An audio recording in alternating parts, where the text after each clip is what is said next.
금융감독원이 이달부터 중국에 진출한 국내 은행 지점에 대한 대대적인 현장 검사에 들어갔습니다. 중국 내 영업 환경이 악화되면서 고전을 면치 못하고 있기 때문인데요. 중국 당국의 대출 규제가 더 심해지면서 향후 전망도 좋지 않습니다. 김희슬 기자입니다. 지난해 해외에 신설된 국내 은행 점포 15곳은 동남아, 인도 등 신흥국에 집중됐고 중국은 단 한 곳도 없습니다. 중국의 경제 성장이 둔화되고 위안화 방어를 위해 통화량 증가를 막으려는 중국 당국의 대출 규제가 심해지면서 국내 은행의 영업 환경은 녹록지가 않습니다. 현상 유지만 해도 본전이라는 말이 나오는 이유입니다. 특히 최근 사드 문제로 중국 현지에 진출해 있는 국내 기업들이 영업에 타격을 입으면서 기업 금융에 의존하던 은행들의 수익성에 대한 우려도 커지고 있습니다. 금융감독원은 이달부터 국내 은행의 중국 지점을 대상으로 3주간 건전성과 전반적인 경영 상태를 종합 점검하는 현장 검사에 착수했습니다.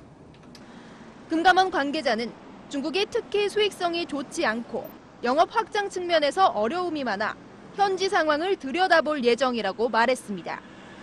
실제 국내은행 중국 법인들은 부실 대출에 대한 충당금 적립, 일반 중국인들을 상대로 한 소매금융 열세로 저조한 수익을 내고 있습니다.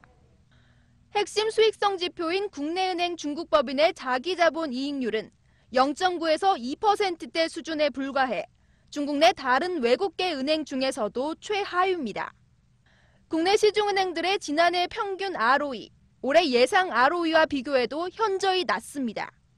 소매금융 같은 경우는 상대적으로 중국계 은행에 비해서 커버할 수 있는 지점이 조금 열세하다 보니까 기업금융 같은 경우에는 이제 기업들이 경기 둔화랑 연결이 되면서 아무래도 좀 부실 우려가 증대되고 이런 것 때문에.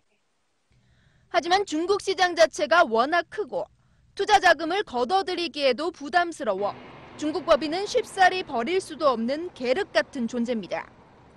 이 때문에 국내 은행들은 리스크를 동반한 이자 수익 대신 자산관리나 보험, 리스 등 비은행 부분으로 사업을 확장해 돌파구를 찾고 있습니다.